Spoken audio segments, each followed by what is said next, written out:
जय श्री राम जय श्री जगन्नाथ अनंत कोटि दंडवत श्री श्री जगन्नाथ पाद पद्म आम घर आम बगीचा चैनल्स को समस्त को बहुत बहुत स्वागत आउ समस्त को शुभेच्छा शुभकामना सहित आरंभ करुच्चे आज वीडियो भावुची निश्चित आज वीडियो अत्यंत शिक्षणीय हम आउ जदि वीडियो भल लगे निश्चित वीडियो शेष में लाइक गोटे कमेंट गोटे दबा जमारू भूलें आउ जदि वीडियोटी मन को छुईला कि बहुत भल लगिला निश्चित सांग मान सहित शेयर करेंगे आउ मते सहयोग निहाती माध्यम निहाती भाव करेंगे कारण आपण मानकर सहयोग भल पाइबा मो पाई निहाती आवश्यक ताले आज आरंभ करवा आज टॉपिक मु आज कलिजुग विषय में आपण मान सहित आलोचना करुच्ची जदि मोर कौटी ना कौटी त्रुटि रुहे निश्चित मते क्षमा करेंगे बोली आशा और विश्वास रखी मुझे आपण मान सहित उपस्थापना करुच्ची आसतु ताले शुणिबा आमे कलितांक जुगरे समस्त प्राणींकर आयुष 20 रु 50 वर्ष मध्य सीमित रखिले मनीष को मात्र 25 वर्ष आयु दे कहले प्रथम 15 वर्ष लालन पालन और शिक्षा तापर स्त्री सह 5 वर्ष और शेष 5 वर्ष ईश्वरंकर आराधना मनीष तार मूल्यवान जीवन को मात्र 25 वर्ष रे सारिबाकू राजी न हेबारु बलद गध कुकुर और पेचा से दिया जायथिबा 50 वर्ष आयुषरु अधा अर्थात 25 वर्ष लेखाएं मनीष को देले तेणु मनीषर ए 5 प्रकार मन और जीवन धारण शैली होईगला मनीष मन बलद मन गध मन कुकुर मन और पेचा मन 5 प्रकार मन सह 25 प्रकार प्रकृति भी खंजी दिगला मनीष मनर राजा है के मनीष मनर राजा है लोभ जार 5टी प्रकृति है मोह माया ममता स्नेह और श्रद्धा बलद मनर सेना दुर्क्ष होउचंती मिथ्या एवं 5टी प्रकृति है मुद्रा संतान पाप और गर्व अहंकार गध मनर सेना दक्ष है क्रोध एवं 5 प्रकृति है रोग राग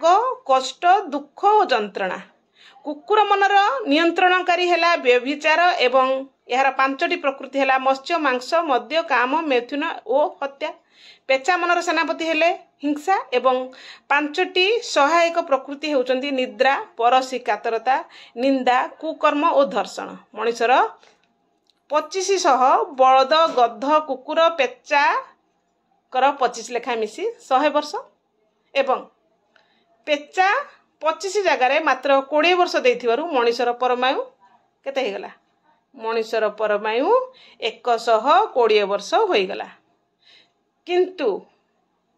मनीष तथापि असंतुष्ट रहिला जुग सम्राट कली मनीष को संतुष्ट करने को कौन कौन आउ दरकार पचारू मनीष कहला मते आशीर्वाद करंतु जे मोर आयुष जमिति मो मन को नियंत्रण न करू अर्थात मनीष ए जुगरे 60 वर्ष रे भी मद्यपान रे बुड़ी रही पारिबो 80 वर्ष रे भी धर्षण करि पारिबो 100 वर्ष बयस रे भी परसी कातरता बा ईर्षा रे अन्य को जीवन को मारी देबा को सक्षम हेबो कली सम्राट से चाहूले तेणु से तत्क्षणात कौन कहले तथास्तु कहीदेले कलिजुगर लक्षण संबंध में आउ एक सुंदर गल्प मध्य शुणा जाए आपण माने शुणंतु निश्चित भल लागिवो द्वापर जुगरे थरे श्रीकृष्ण को पांडव माने पचारिले आगो को जो कलिजुग आसबार अच्छी ता विषय किछि कहंतु भगवान श्रीकृष्ण कहले तुम्हें 5 जन जाक बाहर को जाई घंटाए घंटाए बुली कौन देखिल मते आसी को प्रथम युधिष्ठिर आसी फेरी आसिकी कहले मु 2टी सुंड थिबा एक हाथी देखिली किछि समय पर भीम आसी कहले मु देखिली मशाणी रे मड़ खाउथुबार सागुणा पर सब मंत्र लिखा जाइछि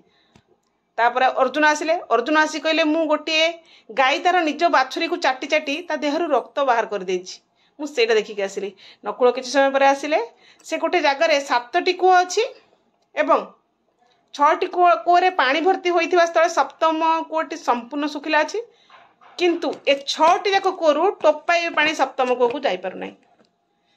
शेष को सहदेव बुली बालिकी आसिले एवं कहले जे मु आज्ञा देखिली पहाड़ एक विराट गाय पत्थर खंडे खसुथिला किंतु ताकू सामान्य गोटे घास अटकाई देला एटा केमिति संभव भगवान श्रीकृष्ण बुझाई देले जे हाथीर दुईटी सुंड अर्थ कलिजुगे प्रत्येक मनीषंकर दुईटी मुह थी से जहाँ कह ताहा करिबो नहीं। शागुणा पिठी मंत्र अर्थ कलिजुगे वेद अध्ययन करुवा मनीष माछ मांस खाइबा को विकल हेब। बुझेला। गाई तार निज बाछुरी को चाटी चाटी रक्त बाहर करिवार अर्थ हेउची कलिजुगे बापा माँ मानकर भल पाइबा पिला मानकु दरकार ठारू अधिक भल पाइबा पिला मानकु अमनुष्य करदेव। 6टी कूअरु टोपाए पानी सप्तम कूअ को जाउनी अर्थ कलिजुगे 6 भाई भलरे चलिले भी सप्तम गरीब भाई को आद्य साहाय्य करेनि। विराटकाय पत्थर को घास अटका दूची अर्थ कलिजुगे जेते अन्याय पाप कले भी केवल राम नामक 2टी अक्षर जप सब महापाप को धोईदेव। कलिजुगर लक्षण संबंध में आउ केते स्पष्ट भाव वर्णना करा जाई पारथांता। भावुची भिडियोटी निश्चित भल लगे। जदि भल लगे सांग मान सहित शेयर करेंगे। जदि मोर कौन त्रुटि कि भूल थाए निश्चित मत क्षमा करेंगे बोली आशा। आज रोचे पुणी आसबि नुआ एक टॉपिक नहीं। जय जगन्नाथ।